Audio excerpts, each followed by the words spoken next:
Hello friends, welcome to your channel MPRM। आशा करती हूँ कि आप सभी स्वस्थ होंगे, निरंतर में एग्जाम की तैयारी कर रहे होंगे। हम UGC नेट के प्रीवियस ईयर क्वेश्चन पढ़ रहे थे राजनीति विज्ञान से।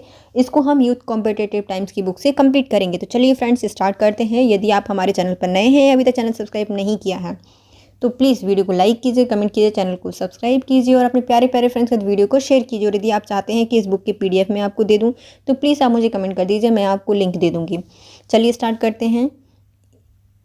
पहला क्वेश्चन है राजनीति सिद्धांत एवं विचार से। हीगल के विचार में मस्तिष्क की सर्वाधिक संभावित उपलब्धि जैसा कि सामाजिक जीवन में प्रकट होती है कहाँ है या कहाँ थी, तो ये समकालिक प्रशियन राष्ट्र में देखने को मिलती है।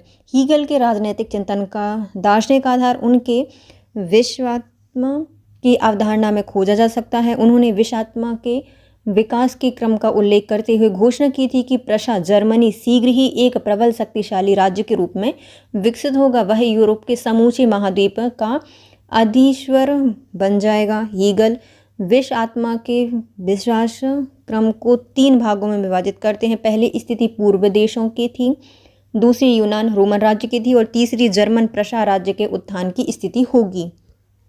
ये सारे क्वेश्चंस आपको अभी जो MP सेट है उसमें भी देखने के लिए मिल जाएंगे, UGC नेट के एग्जाम में देखने के लिए मिल जाएंगे। प्रीवियस ईयर के क्वेश्चंस हैं तो आपको बिल्कुल भी इसे मिस नहीं करना चाहिए। पूरी सीरीज़ आप देखिए यदि आपको एग्ज़ाम क्रैक करना है तो, क्योंकि मैंने बहुत सारे एग्ज़ाम देखे हैं जिसमें क्वेश्चन रिपीट हो जाते हैं सेम, तो प्रीवियस ईयर तो मस्ट होते हैं।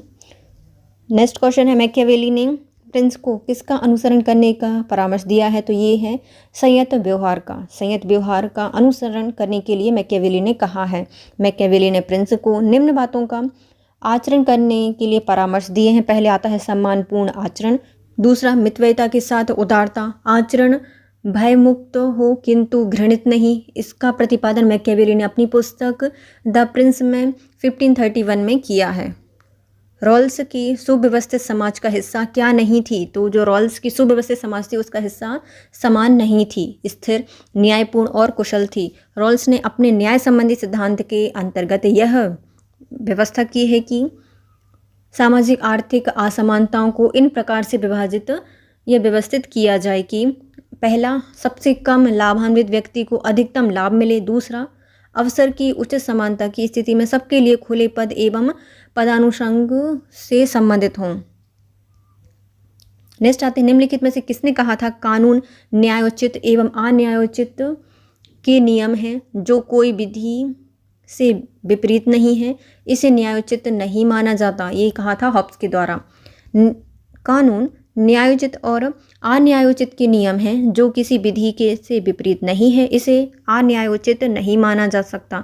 ये कथन हॉब्स का है। नेक्स्ट आता है रूसो की निम्नांकित कृतियों को उनके कालानुक्रमिक क्रम में व्यवस्थित कीजिए। नीचे दिए गए कूट से सही उत्तर का चयन कीजिए। पहली पुस्तक है A discourse on the art and science, first है। नेक्स्ट आती है A discourse on the origin of inequality. Next आती है एमिली और फोर्थ आती है द सोशल कॉन्टेक्स्ट। रूसो की कृतियों का सही कालक्रम होगा A discourse on the art and science 1751, A discourse on the origin of inequality 1755, Emily 1762 और द सोशल कॉन्टेक्स्ट 1762। नेक्स्ट आते हैं सूची 1 को सूची 2 से मिलाइए। पहली आती है ऑन लिबर्टी, ये दी गई है JS मिल के द्वारा। Lectures on the principle of political obligations, ये पुस्तक दी गई है अमर्त्य सेन नहीं TH ग्रीन्स के द्वारा। किसने दी है? TH ग्रीन के द्वारा ये पुस्तक दी गई है। नेक्स्ट आती है आइडिया ऑफ जस्टिस, ये है अमर्त्य सेन की। और ऑनर की स्टेट एंड इटोपिया, ये दी गई है रॉबर्ट नॉर्जिक के द्वारा। देखिए पहली है ऑन लिबर्टीन 1859, ये JS मिल से संबंधित है। Lecture on the principle of political obligations 1857 TH Green's ने दी है। आइडिया ऑफ जस्टिस 1971 में दी गई है अमर्त्य सेन के द्वारा। और अनार्की स्टेट एंड इटोपिया 1974 दी गई है रॉबर्ट नॉर्जिक के द्वारा। नेक्स्ट आती है सूची 1 को सूची 2 से मिलाइए। एक व्यक्ति, एक कर्तव्य, एक वर्ग, एक कार्य के रूप में न्याय, इसके विवरण किया गया है प्लेटो के द्वारा। उचितता के रूप में न्याय, ये दिया गया है रॉल्स के द्वारा। अनुपातिक समानता के रूप में न्याय, ये अरस्तू से संबंधित है। और जो शक्तिशाली के हित के रूप में न्याय है, ये दी गई है थेसीमेकर्स के द्वारा। एक व्यक्ति, एक कर्तव्य, एक वर्ग, एक कार्य के रूप में न्याय का वर्णन करते हैं प्लेटो। उचितता के रूप में न्याय का वर्णन करते हैं रॉल्स। अनुपातिक समानता के रूप में न्याय अरस्तू के द्वारा दिया गया है। शक्तिशाली के हित के रूप में न्याय, ये दिया गया है थेसीमेकर्स के द्वारा। नेक्स्ट आते हैं सूची 1 को सूची 2 से मिलाइए। पहले दी गए हैं अविच्छिन्न शक्तियाँ, ये दिया गया है कांट के द्वारा। नेक्स्ट आता है स्वर्णिम संतुलन, ये अरस्तू के द्वारा दिया गया है। गुफा का सदृश, प्लेटो से संबंधित है। और स्त्री के रूप में भाग्य, ये दिया गया है मैकियावेली के द्वारा।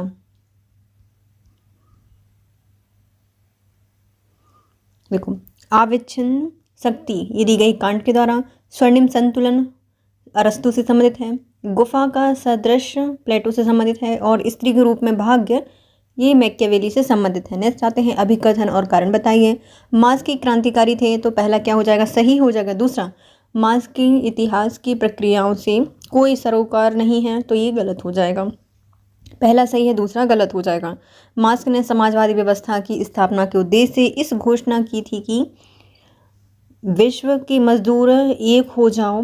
इन शब्दों में उनके श्रमिक वर्ग का क्रांति के रूप में आह्वान किया गया है। मार्क्स के अनुसार इतिहास की या समाज के विकास द्वंद्व प्रणाली से होता है और भौतिक पदार्थ उस विकास को चलायमान करते हैं। नेक्स्ट आते हैं फिर से कथन कारण बताने हैं। कथन कहता है कि अरस्तु को तर्कसंगत रूप से राजनीतिक विज्ञान का जनक कहा जाता है, तो पहला सही है। दूसरा, प्लेटो के आदर्शवाद की उनके द्वारा आलोचना के इस दावे को सही प्रमाणित करती है, तो ये भी सही हो जाएगा। दोनों कथन सही हैं और RA की सही व्याख्या करता है। असमान विनिमय किसका निरूपण है, तो असमान विनिमय यह शमीर अमीन का निरूपण है। असमान विनिमय शमीर अमीन का निरूपण है। पार्टी व्यवस्था संबंधित डोवर्जर का वर्गीकरण कहाँ की राजनीतिक पार्टियों के अनुभव से लिया गया है, तो इसको पश्चिमी यूरोप की पार्टियों से लिया गया है। पार्टी व्यवस्था संबंधित डोवर्जर का वर्गीकरण निम्न प्रकार से है। पहला आता है कॉकस, शाखा, सेल और मिलिशिया। यह वर्गीकरण पश्चिमी यूरोप के अनुभव से लिया गया है। नेक्स्ट आता है अमेरिका के राष्ट्रपति के बारे में निम्नलिखित में कथन कौन सा सही है, तो वो राष्ट्र के मुखिया होते हैं और सरकार का भी मुखिया होता है, तो पहला सही हो जाएगा। दूसरा, समस्त कार्यकारी शक्तियाँ इनके पास होती हैं, तो ये भी सही है। यह अपने मंत्रिमंडल के परामर्श से बंधे होते हैं, नहीं बंधे होते, तो ये गलत है। यह विधानमंडल का विघटन करने की शक्तियाँ रखते हैं, तो ये भी गलत हो जाएगा। पहला और दूसरा सही है और तीसरा चौथा गलत हो जाएंगे। अमेरिका के राष्ट्रपति के बारे में निम्न कथन सही हैं, जैसे वह राष्ट्र के मुखिया हैं, वह सरकार की मुखिया भी होते हैं, समस्त कार्यकारी शक्तियाँ उनके पास होती हैं। FM मार्क्स की परिपालक, अभिरक्षक, नौकरशाही की विशेषता निम्नलिखित में से कौन सी नहीं है, तो ये भ्रष्टाचारी नहीं होते बल्कि क्षमताशाली होते हैं, इसमें जनहित की अभिरक्षक होते हैं और एकाधीनतावादी भी होते हैं। FM मार्क्स द्वारा नौकरशाही का वर्गीकरण 4 रूपों में किया जाता है। अभिभावक, योग्यता, जातीय संरक्षण, जिसमें अभिभावक नौकरशाही भी शामिल होती है। इस प्रकार की नौकरशाही जनहित के लिए काम करती है, ये न्याय और लोक कल्याण के संरक्षक होते हैं। इस प्रकार की नौकरशाही एक ओर तो न्यायपूर्ण, सक्षम, कार्यकुशल और लोकहितकारी होती हैं, किंतु दूसरी ओर अनुत्तरदायी और अधिकार युक्त होती है। नेक्स्ट आती है भारतीय शासन की राजनीति से संबंधित प्रश्न। भारत में पिछड़े वर्गों के बीच विशिष्ट समूह की पहचान हेतु भारतीय सरकार द्वारा निम्नलिखित में कौन सी समिति नियुक्त की गई थी, तो इनके लिए बनाई गई थी न्यायमूर्ति रामनंदन समिति। भारत में पिछड़े वर्गों के लिए विशिष्ट समूह की पहचान हेतु भारतीय सरकार द्वारा न्यायमूर्ति रामनंदन समिति 1993 में नियुक्त की गई थी। भारतीय राजनीति को अनुभव की राजनीति के रूप में किसने प्रतिपादित किया है, तो इनको मायरोन वीनर के द्वारा परिभाषित किया गया है। भारतीय राजनीति को अभाव की राजनीति के रूप में मायरोन वीनर ने परिभाषित किया है। ब्रिटिश राज के दौरान किस कांग्रेस अध्यक्ष ने योजना आयोग के विचार का सूत्रपात किया है, इनका नाम है सुभाष चंद्र बोस। ब्रिटिश राज के दौरान सुभाष चंद्र बोस ने योजना आयोग के विचार का सूत्रपात किया था। भारतीय सरकार के बारे में निम्नलिखित में से कौन सा कथन सही है, बताइए। तो पहला, राज्य सरकार मतलब राज्यसभा है, राज्यों की स्थानीय हितों का प्रतिनिधित्व करती है राज्यसभा, तो पहला सही हो जाएगा। दूसरा, राज्यसभा का सदस्य उन राज्य का निवासी होना चाहिए जहां से वह निर्वाचित हुआ है, तो ये गलत हो जाएगा, दूसरा गलत है। राज्य को आवंटित सीटों की संख्या उनकी जनसंख्या के अनुपात में होनी चाहिए, ये सही है। राज्यसभा के सदस्यों का कार्यकाल यूएस के सीनेट के कार्यकाल के समान होता है, तो ये भी सही हो जाएगा। भारतीय सरकार के बारे में निम्नलिखित कथन सही हो जाएंगे। राज्यसभा राज्यों के स्थानीय हितों का प्रतिनिधित्व करती है। राज्यसभा को आवंटित सीटों की संख्या उनकी जनसंख्या के अनुपात में होना चाहिए। राज्यसभा के सदस्यों का कार्यकाल यूएसए के सीनेट के कार्यकाल के समान होता है।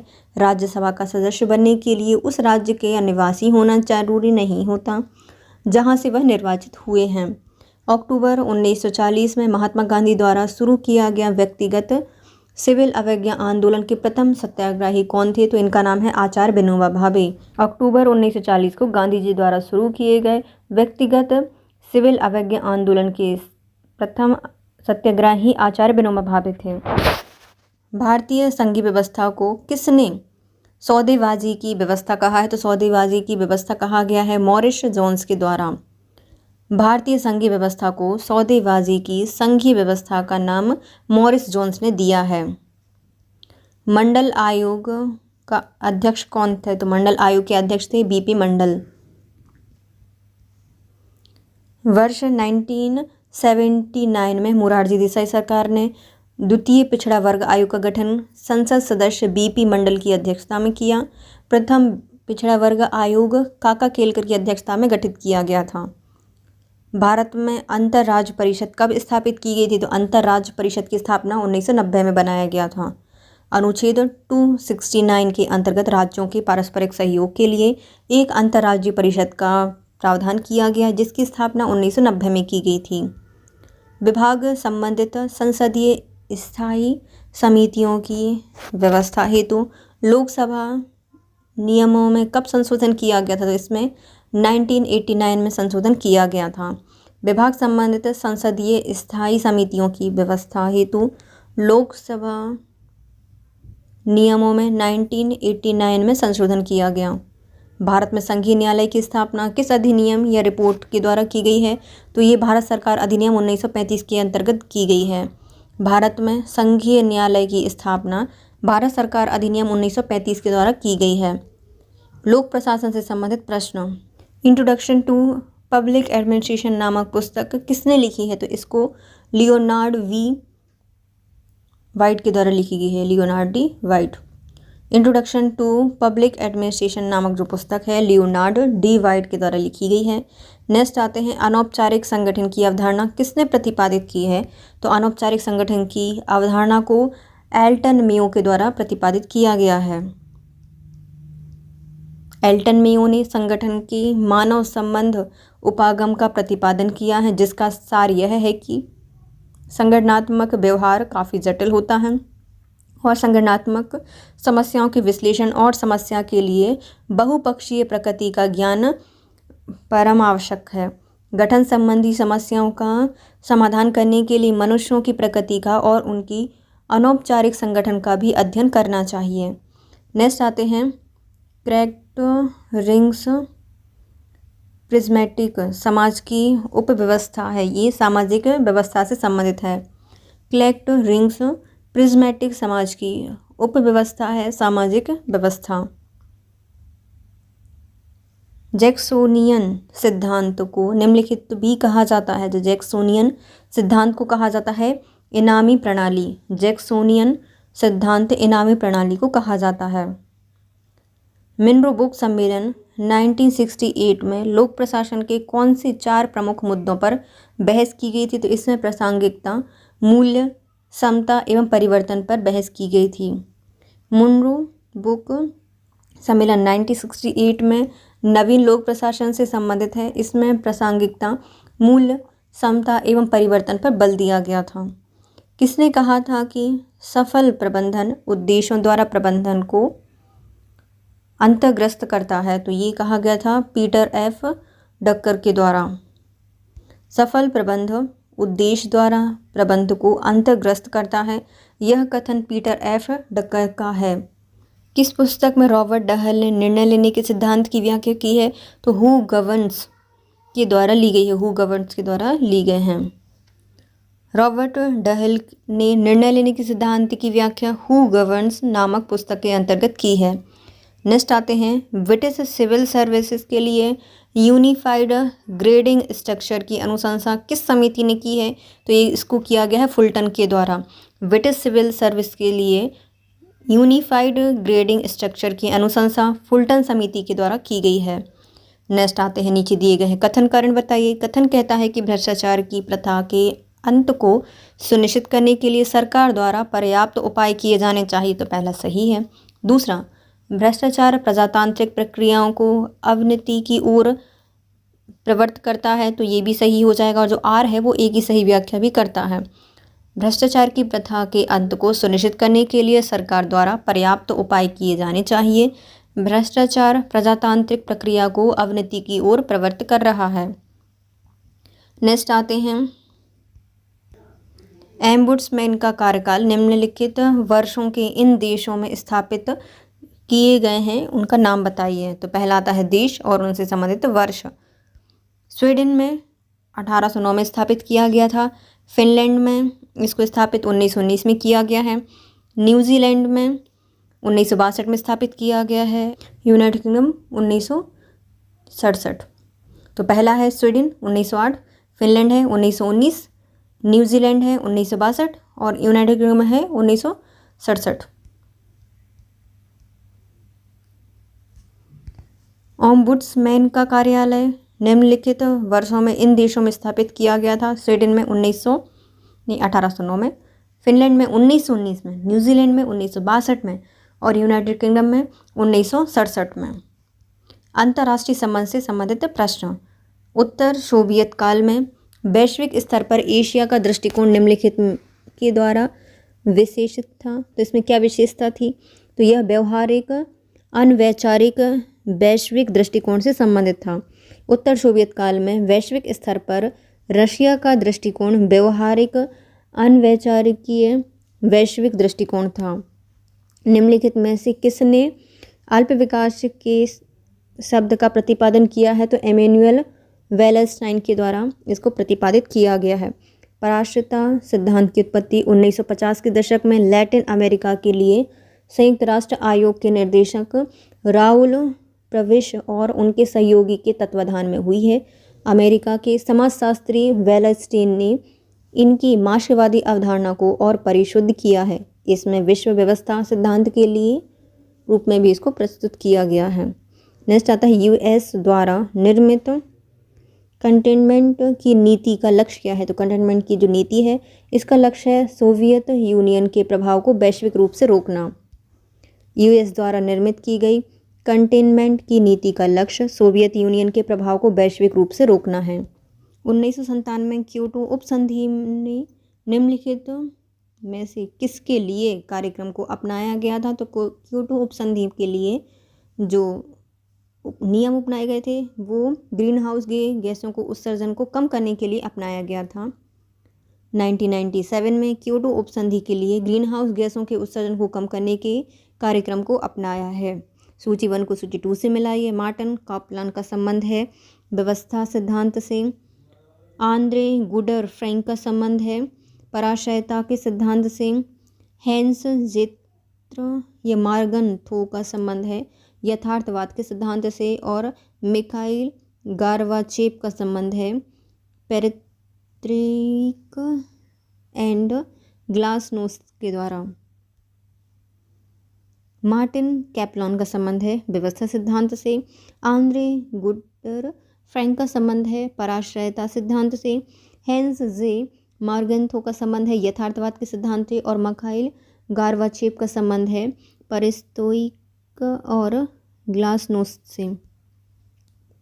नेक्स्ट आते हैं, विश्व व्यापार संगठन WTO के अंदर पारस्परिकता के सिद्धांत किसका विचार करते हैं? तो यह राष्ट्र द्वारा व्यापार अवरोध को कम करना और बदले में दूसरे राष्ट्र के द्वारा ही उतने ही कम हों। विश्व व्यापार संगठन अपने सदस्य देशों की राष्ट्रीय व्यापार नीति की निगरानी करता है तथा यह सदस्य देशों के व्यापार संबंधी विवाद हल करने में मदद करता है। यह राष्ट्र देशों को व्यापार अवरोध को कम करने के लिए प्रोत्साहित करता है। नीचे दी गई है सूची और उनके कालानुक्रम में उनको व्यवस्थित करना है। सबसे पहले आते हैं सोवियत यूनियन के कंटेनमेंट सीमित रखने की यूएस की नीति सबसे पहले आई थी। फिर ईरान इराक का युद्ध हुआ था दूसरे नंबर पर। तीसरे में होता है जो पूर्व सोवियत यूनियन है उसका विघटन हो गया और अफगानिस्तान में आतंकवाद के विरुद्ध यूएस का युद्ध हुआ था फोर्थ नंबर पर। तो घटनाओं का सही कालानुक्रम हो गया। सोवियत यूनियन के कंटेनमेंट सीमित रखने की यूएस नीति 1947 में आई थी।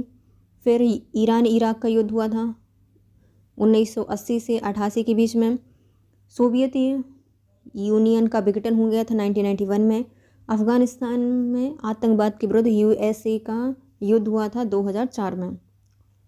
एक युक्त साम्राज्यवाद पूंजीवाद की सर्वोच्च अवस्था है किसने प्रतिपादित किया है? तो इसको V.I. लेनिन के द्वारा प्रतिपादित किया गया है। लेनिन ने सन 1916 में साम्राज्यवाद पूंजीवाद की चरम अवस्था है नामक पुस्तक लिखी थी। हेंस विलिक्स संयुक्त राष्ट्र संस्था का प्रमुख किसके लिए होता है? तो ये होते हैं जनसमूह के विनाश के शस्त्रों के सत्यापन हेतु इराक में स्थानों के निरीक्षण से संबंधित है। हेंस विलिक्स संयुक्त राष्ट्र संस्था का प्रमुख जनसमूह के विनाश के शस्त्रों के सत्यापन हेतु इराक में स्थान का निरीक्षण करने के लिए होता है। नारगोनो काराबाख किसके बीच विवादास्पद प्रदेश है? तो ये है आर्मेनिया और अजरबैजान के बीच में। नारगोनो काराबाख आर्मेनिया और अजरबैजान के बीच में विवादास्पद क्षेत्र है। नेक्स्ट आते हैं दिसंबर 2020 का प्रश्न पत्र, तीसरा प्रश्न पत्र है ये। इसको करेंगे हम नेक्स्ट वीडियो में। तो bye guys, if you like my video please share subscribe and comment. Thank you so much guys, have a nice day.